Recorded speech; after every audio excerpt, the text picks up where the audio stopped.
Pada video kali ini, saya akan menjelaskan tentang peran dan kedudukan ASN dalam Negara Kesatuan Republik Indonesia. Terdapat 3 poin penting dalam pembahasan kali ini, yaitu 1. Manajemen ASN, 2. Pelayanan publik, 3. Whole of government. Langsung saja pada pembahasan yang pertama, yaitu manajemen ASN. Definisi ASN. Pegawai ASN adalah pegawai negeri sipil dan pegawai pemerintah dengan perjanjian kerja yang diangkat oleh pejabat pembina kepegawaian dan diserahi tugas dalam suatu jabatan pemerintahan atau diserahi tugas negara lainnya dan digaji berdasarkan peraturan perundang-undangan. Jenis ASN. Berdasarkan jenisnya, pegawai ASN terdiri atas 1. Pegawai negeri sipil atau PNS. PNS merupakan warga negara Indonesia yang memenuhi syarat tertentu, diangkat sebagai pegawai ASN secara tetap oleh pejabat pembina kepegawaian untuk menduduki jabatan pemerintahan dan memiliki nomor induk pegawai secara nasional. 2. Pegawai pemerintah dengan perjanjian kerja atau P3K.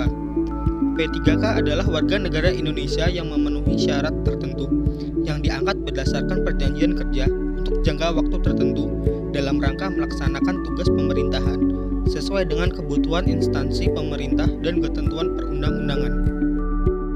Kedudukan ASN. ASN memiliki kedudukan sebagai unsur aparatur negara yang menjalankan kebijakan dan ditetapkan oleh pimpinan instansi pemerintah serta harus bebas dari pengaruh dan intervensi semua golongan dan partai politik. Pegawai ASN dilarang menjadi anggota dan atau pengurus partai politik. Selain untuk menjauhkan birokrasi dari pengaruh partai politik, hal ini dimaksudkan untuk menjamin keutuhan, kekompakan, dan persatuan ASN, serta dapat memusatkan segala perhatian, pikiran, dan tenaga pada tugas yang dibebankan kepadanya. Peran ASN.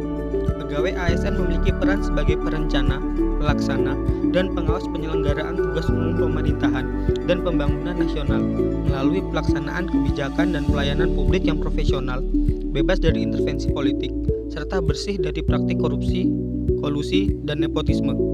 Untuk dapat menjalankan perannya dengan baik, pegawai ASN memiliki fungsi sebagai 1. Pelaksana kebijakan publik. Dalam hal ini ASN harus mengutamakan kepentingan publik dan masyarakat luas, serta mengutamakan pelayanan yang berorientasi pada kepentingan publik. 2. Pelayanan publik. Pelayanan publik merupakan kegiatan dalam rangka memenuhi kebutuhan pelayanan sesuai peraturan perundang-undangan bagi setiap warga negara dan penduduk atas barang, jasa, dan atau pelayanan administratif yang diselenggarakan oleh penyelenggara pelayanan publik dengan tujuan kepuasan pelanggan. Oleh karena itu, ASN dituntut untuk profesional dalam memberikan pelayanan kepada masyarakat. Dan ketiga, perekat dan pemersatu bangsa. ASN senantiasa dan taat sepenuhnya kepada Pancasila, Undang-Undang Dasar 1945, negara, dan pemerintah. Selain itu, ASN juga senantiasa menjunjung tinggi martabat ASN serta senantiasa mengutamakan kepentingan negara daripada kepentingan diri sendiri, seseorang, dan golongan. Hak dan kewajiban ASN. Hak adalah suatu kewenangan atau kekuasaan yang diberikan oleh hukum, suatu kepentingan yang dilindungi oleh hukum, baik pribadi maupun umum. Dapat diartikan bahwa hak adalah sesuatu yang patut atau layak diterima agar dapat melaksanakan tugas dan tanggung jawabnya dengan baik, dapat meningkatkan produktivitas, menjamin kesejahteraan ASN, dan akuntabel. Maka setiap ASN diberikan hak dalam Undang-Undang ASN. Hak PNS dan P3K adalah sebagai berikut. 1. PNS berhak memperoleh gaji, tunjangan, dan fasilitas, cuti, jaminan pensiun dan jaminan hari tua, perlindungan. Yang dimaksud perlindungan adalah jaminan kesehatan, jaminan kecelakaan kerja, jaminan kematian, dan bantuan hukum. Dan yang terakhir adalah pengembangan kompetensi. Sementara itu, P3K berhak memperoleh gaji dan tunjangan, cuti, perlindungan. Yang dimaksud adalah jaminan hari tua, jaminan kesehatan, jaminan kecelakaan kerja, jaminan kematian, dan bantuan hukum.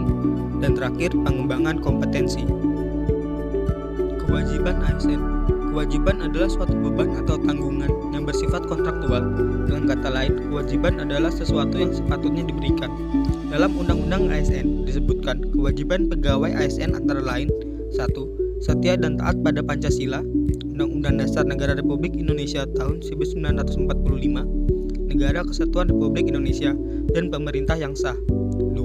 Menjaga persatuan dan kesatuan bangsa. 3. Melaksanakan kebijakan yang dirumuskan pejabat pemerintah yang berwenang. 4. Menaati ketentuan peraturan perundang-undangan.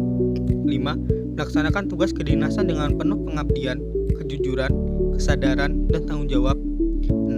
Menunjukkan integritas dan keteladanan dalam sikap, perilaku, ucapan, dan tindakan kepada setiap orang, baik di dalam maupun di luar kedinasan. 7. Menyimpan rahasia jabatan dan hanya dapat mengemukakan rahasia jabatan sesuai dengan ketentuan peraturan perundang-undangan. Dan ke-8. Bersedia ditempatkan di seluruh wilayah Negara Kesatuan Republik Indonesia. Sistem merit. Sistem merit adalah kebijakan dan manajemen ASN yang berdasarkan pada kualifikasi, kompetensi, dan kinerja secara adil dan wajar, dengan tanpa membedakan latar belakang politik, ras, warna kulit, agama, asal-usul, jenis kelamin, status pernikahan, umur, atau kondisi kecacatan. Penerapan sistem merit dalam pengelolaan ASN mendukung pencapaian tujuan dan sasaran organisasi, serta memberikan ruang bagi transparansi, akuntabilitas, objektivitas, dan keadilan. Beberapa langkah nyata dapat dilakukan untuk menerapkan sistem ini, baik dari sisi perencanaan kebutuhan yang berupa transparansi dan jangkauan informasi kepada masyarakat, maupun jaminan objektivitas dalam pelaksanaan seleksi, sehingga instansi pemerintah mendapatkan pegawai yang tepat dan berintegritas untuk mencapai visi dan misinya. Pasca rekrutmen, berbagai sistem pengelolaan pegawai dalam organisasi harus mencerminkan prinsip sistem merit yang sesungguhnya, di mana semua prosesnya didasarkan pada prinsip-prinsip yang objektif dan adil bagi pegawai. Jaminan sistem merit pada semua aspek pengelola pegawai akan menciptakan lingkungan yang kondusif untuk pembelajaran dan kinerja. Pegawai diberikan penghargaan dan pengakuan atas kinerjanya yang tinggi. Di sisi lain, bad performers mengetahui kelemahannya untuk kemudian dibantu oleh organisasi untuk meningkatkan kinerja. Yang kedua adalah pelayanan publik. Terdapat 3 sumber definisi pelayanan publik. Yang pertama, menurut Lembaga Administrasi Negara, pelayanan publik sebagai segala bentuk kegiatan pelayanan umum yang dilaksanakan oleh instansi pemerintah di pusat dan daerah, dan di lingkungan BUMN atau BUMD dalam bentuk barang dan atau jasa, baik dalam pemenuhan kebutuhan masyarakat. Yang kedua, menurut Departemen Dalam Negeri, pelayanan publik adalah suatu proses bantuan kepada orang lain dengan cara-cara tertentu yang memerlukan kepekaan dan hubungan interpersonal, tercipta kepuasan dan keberhasilan, serta pelayanan menghasilkan produk baik berupa barang dan jasa. Ketiga, menurut Undang-Undang Nomor 25 Tahun 2009, pelayanan publik adalah kegiatan atau rangkaian kegiatan dalam rangka pemenuhan kebutuhan pelayanan sesuai dengan peraturan perundang-undangan bagi setiap warga negara dan penduduk atas barang, jasa, dan atau pelayanan administratif yang disediakan oleh penyelenggara. Dengan demikian, terdapat 3 unsur penting dalam pelayanan publik, yaitu unsur pertama adalah organisasi penyelenggara pelayanan publik. Unsur kedua adalah penerima layanan atau pelanggan, yaitu orang, masyarakat, atau organisasi yang berkepentingan. Dan unsur ketiga adalah kepuasan yang diberikan dan atau diterima oleh penerima layanan, yaitu pelanggan. Prinsip pelayanan prima. Ada 9 prinsip pelayanan publik untuk mewujudkan pelayanan yang prima, yaitu 1. Partisipatif, 2. Transparan, 3. Responsif, 4. Tidak diskriminatif, 5. Mudah dan murah, 6. Efektif dan efisien, 7. Aksesibel, 8. Akuntabel, dan 9. Berkeadilan. Yang terakhir adalah Whole of Government atau WOG. WOG sendiri memiliki definisi berupa sebuah pendekatan penyelenggaraan pemerintahan yang menyatukan upaya-upaya kolaboratif pemerintahan dari keseluruhan sektor dalam ruang lingkup koordinasi yang lebih luas guna mencapai tujuan-tujuan pembangunan kebijakan, manajemen program, dan pelayanan publik.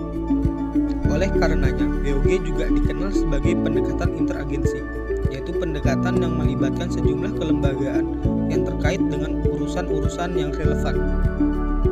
Praktek WOG. Terdapat beberapa cara pendekatan WOG yang dapat dilakukan baik dari sisi penetapan institusi formal maupun informal. Cara-cara ini pernah dipraktikkan oleh beberapa negara, termasuk Indonesia, dalam level-level tertentu. 1. Penguatan koordinasi antar lembaga. Penguatan koordinasi dapat dilakukan jika jumlah lembaga-lembaga yang dikoordinasikan masih terjangkau dan manajeble. 2. Membentuk lembaga koordinasi khusus. Pembentukan lembaga terpisah dan permanen yang bertugas dalam mengkoordinasikan sektor atau kementerian adalah salah satu cara melakukan WOG.